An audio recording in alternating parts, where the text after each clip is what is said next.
1 কোটি 2 কোটি নয়, পুরো 14 কোটি 20 লাখ রুপি। আইপিএল নিলাম যে এক লহমায় মানুষের ভাগ্য বদলে দিতে পারে, সেটাই যেন আবার চোখে আঙুল দিয়ে দেখিয়ে দিল এবারের নিলাম। আবুধাবিতে অনুষ্ঠিত আইপিএল নিলামে একেবারে অচেনা দুই নাম প্রশান্ত বীর ও কার্তিক শর্মা দুজনই বিক্রি হয়েছেন 14 কোটি 20 লাখ রুপি করে। বিস্ময়ের এখানেই শেষ নয়, তারা দুজনই এখন আইপিএল এর ইতিহাসে সবচেয়ে বেশি দামে বিক্রি হওয়া আনক্যাপড খেলোয়াড়। অথচ তাদের ভিত্তিমূল্য ছিল মাত্র 30 লাখ রুপি। কয়েক মিনিটের দর কষাকষিতে সেই অঙ্ক লাফিয়ে লাফিয়ে পৌঁছে গেল কোটির ঘরে। স্বাভাবিকভাবেই প্রশ্ন উঠছে, এমন কি দেখলো চেন্নাই সুপার কিংস যে দুই তরুণের পেছনে এত বড় ঝুঁকি নিতে এক মুহূর্ত দ্বিধা করলো না? আইপিএল এ চেন্নাই সুপার কিংস বরাবরই একটু আলাদা। তারা সাধারণত আবেগে নয়, হিসাব নিকাশে বিশ্বাস করে। বয়স, সাম্প্রতিক ফর্ম, মানসিক দৃঢ়তা সব মিলিয়ে দীর্ঘমেয়াদী পরিকল্পনার অংশ হিসেবেই খেলোয়াড় কেনে তারা। তাই প্রশান্ত বীর ও কার্তিক শর্মার মতো তরুণ আনক্যাপড ক্রিকেটারের জন্য 14 কোটির বেশি টাকা খরচ করা মানে নিশ্চয়ই বড় কোনো ভবিষ্যৎ সম্ভাবনা তারা দেখেছে।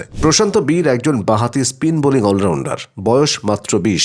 এখন পর্যন্ত তার ক্রিকেটীয় রেজুমে খুব ভারী নয়। প্রথম শ্রেণীর ম্যাচ খেলেছেন মাত্র 2টি, টি-20 খেলেছেন মোটে 9টি। এই ফরম্যাটে তার উইকেট সংখ্যা 12, ব্যাট হাতে করেছেন 112 রান, সর্বোচ্চ অপরাজিত 40। কাগজে কলমে দেখলে এই পরিসংখ্যান দিয়ে 14 কোটি রুপি মূল্য নির্ধারণ করাটা প্রায় অবিশ্বাস্যই মনে হয়। কিন্তু চেন্নাই হয়তো শুধু পরিসংখ্যান দেখেনি, তারা দেখেছে সম্ভাবনা, স্কিল সেট আর ভবিষ্যৎ ব্যবহারযোগ্যতা।